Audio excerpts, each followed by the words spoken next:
법무장관 자격 없다. 지금 당장 사퇴하라. 네, 다음은 첫 번째 사전 신청자 발언입니다. 현재 경제 C반 학생회장을 맡고 계신 경제학부 17학번 강동훈 씨를 앞으로 모시겠습니다. 큰 박수 부탁드립니다. 멋있다! 동생 잘생겼다. 뒤에 입장 회의도 있거든요. 여기서 11시 반에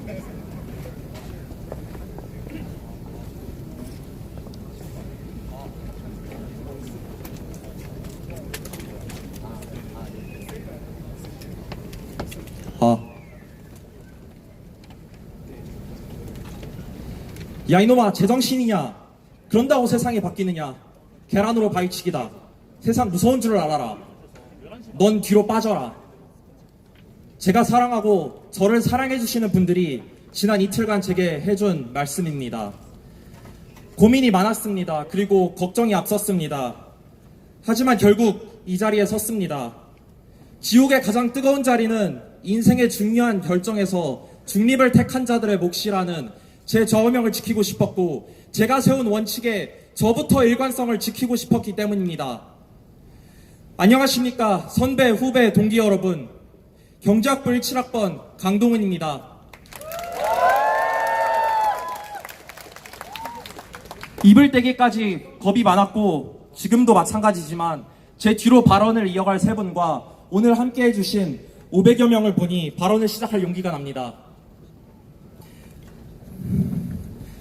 판단을 하기 전에는 당연히 판단 근거가 있어야 합니다. 기준이죠, 일종의. 발언을 준비하면서 그 기준을 세우기가 무척 어려웠습니다. 저는 판검사나 변호사가 아니라서 후보자님이 불법을 저질렀는지 아닌지는 잘 모릅니다. 그것을 온전히 판단할 역량이 못 됩니다. 그래서 법보다는 더 쉬운 판단 기준을 세웠습니다. 법이 아니라 조국 교수님께서 과거에 강조하신 원칙 몇 가지를 판단 기준으로 세웠습니다. 조국 교수님은 7년 전 장학금 지급 기준을 성적 중심에서 경제 상태 중심으로 옮겨야 한다 라고 말씀하셨습니다. 법적으로 하자가 있는지는 모르겠습니다. 하지만 일관성을 따졌을 때 따님의 장학금은 성적과 경제력 중 어떤 기준으로 정당화야 됩니까?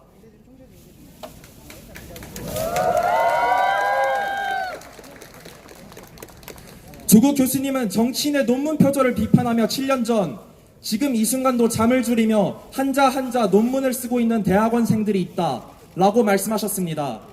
법적으로 하자가 있는지는 모르겠습니다. 하지만 일관성을 따졌을 때 국내 유수 대학교 박사과정의 졸업 요건인 SCI급 논문의 제1저자로서 당시 고등학생이셨던 따님이 옳은 것은 어떻게 정당화됩니까? 조국 교수님은 성완종의 로비리스트가 공개된 7년 전에 정치인들을 겨냥하면서 조선시대에 탄핵당한 관리는 사실 여부를 떠나 사직해야 했고 무고함이 밝혀진 후 복직했다 라고 말씀하셨습니다. 일관성을 따졌을 때 후보자님께서 어제 출근길에 진실이 아닌 의혹만으로 검찰개혁의 큰 길에 차질이 있어서는 안 된다 라고 하신 말씀은 어떻게 정당화됩니까? 제가 비록 법률가는 아니지만 그렇지만 법치국가를 작동시키는 기본 원리가 법 앞에 평등이라는 사실은 압니다. 법 앞에 평등, 달리 말하면 대상에 따라 잣대가 달라지지 않는다는 의미입니다. 법을 다루는 사람이라면 필히 지녀야 할 덕목이 아닐 수 없습니다. 가슴으로부터 피 맺힌 심정으로 조국 후보자님께 여쭙습니다. 어째서 조국 후보자를 조국 교수님께서 비판하고 계십니까? 어째서 조국 후보자의 적은 조국 교수님이십니까? 어째서 조국 교수님이 사회를 평가하는 잣대와 조국 후보자가 개인을 평가하는 잣대가 다릅니까? 어째서 때에 따라 잣대가 휘기도 부서지기도 하시는 분이 우리나라의 법무를 장관할 적임자이십니까? 영국의 소설가 헨리 필딩이 말했습니다. 역경은 원칙을 실험할 기회다. 역경 없이는 자신이 정직한지 아닌지 알 수 없다. 제가 마이크를 쥔, 제가 오늘 이 자리에 선 가장 큰 이유도 제가 한때 존경했던 조국 후보자께서 정직하시다는 사실을 지금이라도 확인하고 싶기 때문입니다. 그리고 제가 지금 마이크를 쥔 이 순간도 이 집회를 향한 비판은 끊임없습니다. 누군가는 서울대가 우경화되었고 심지어 수구 꼴통이 되었다고 비난합니다.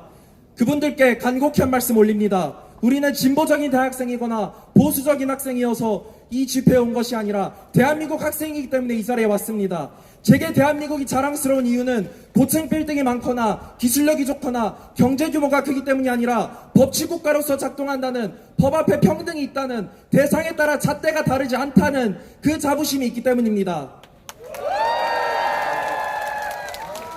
누군가는 저희를 적폐 기득권이라고 부르면서 개혁의 걸림돌밖에 안 된다고 합니다. 부모님과 가정교육까지 언급하고 우병우와 김기춘 같은 선배를 둔 학교답다는 원색적인 비난까지 들립니다.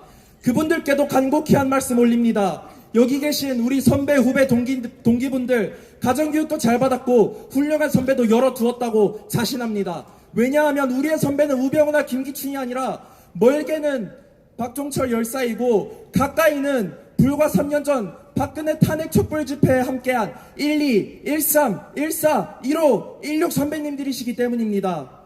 세상이 좋아져서 그때의 화염병 대신 오늘은 촛불을 들었고 불빛이 향하는 방향은 달라졌지만 그때의 화염병을 들었던 그때 우리 선배님들의 신념, 3년 전 촛불을 들었던 우리 선배님들의 신념, 그리고 오늘 촛불을 든 우리의 신념은 조금도 다르지 않습니다. 누군가는 조국 후보자를 비판할 생각만 하지 말고 더 큰 사회 포괄적인 전반적인 문제를 없애는 데 힘을 보태라고 합니다. 그분들께도 간곡히 한 말씀 올립니다. 그 사회 전반적인 문제의 표본인 사람조차 비판하지 않고서 대체 어떻게 그 사회 문제를 해결한다는 말씀이십니까? 결국에는 제 발언의 요지는 간단합니다.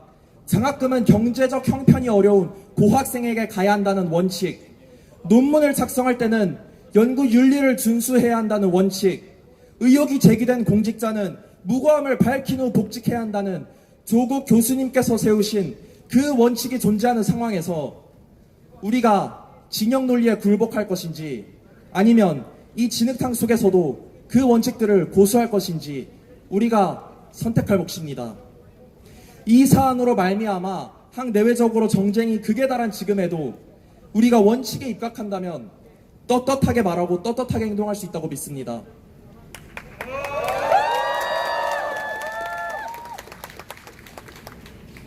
선배, 후배, 동기 여러분, 오늘 밤 여러분께서 만약 제가 느끼는 문제의식에 함께 공감하신다면, 제가 느끼는 이 절박함을 함께 공유하신다면, 일관성이라는 제가 중시하는 가치를 함께 공유하신다면, 그리고 우리가 원칙에 입각하면은 떳떳하지 못할 이유가 하나도 없다는 그 생각에 공유하신다면은 우리가 물러설 이유는 단 하나도 없습니다. 오늘 밤 끝까지 함께 해주시길 부탁드립니다. 감사합니다.